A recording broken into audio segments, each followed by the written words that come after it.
नसीराबाद के सीनियर सहाफ़ी और ताल्लुका प्रेस क्लब नसीराबाद के सरपरस्त आला हुसैन बख्श जज से होने वाली डकैती और पुलिस की मुबैना गफलत के खिलाफ ताल्लुका प्रेस क्लब नसीराबाद और नसीराबाद जर्नलिस्ट्स फोरम की जानिब से एहतजाजी मुजाहरा किया गया। एहतजाज में ताल्लुका press club, city press club, Sachal press club और नेशनल प्रेस क्लब के अराकीन समेत बड़ी तादाद में सहाफ़ियों और समाजी रहनुमाओं ने शिरकत की। इस मौके पर शरीक सहाफ़ियों में जब्बार आज़ाद, मंगी हुसैन बख्श जत, नसीराबाद जर्नलिस्ट्स फोरम के सदर राजा रेहान लाशारी, अब्दुल मजीद बरोही, पीर मोहम्मद शेख, आशिक अली कलहू, समीर आज़ाद टगा, सिकंदर कोसो, बशीर अहमद बरोही, अब्द अल्ताफ़ हुसैन कानिधरो, आगा गुलजार मोहम्मद, रमज़ान वाहोचो, रोशन अली भट्टी, हुबदार नौनारी, एजाज सुमरू समेत कई दीगर शामिल थे।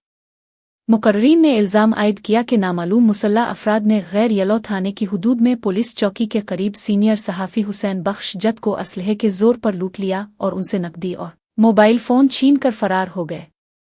वाक़ये की रिपोर्ट दर्ज होने के बावजूद पुलिस ने रिवायती हरबे इस्तेमाल करते हुए कार्रवाई के बजाय मुल्ज़िमान को तहफ़्फ़ुज़ फराहम किया है।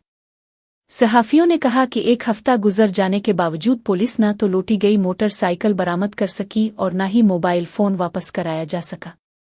उन्होंने खबरदार किया कि अगर फौरी तौर पर इंसाफ फराहम न किया गया तो सहाफ़ी DIG ऑफिस लाड़काना के बाहर एहतजाजी धरना देने पर मजबूर होंगे।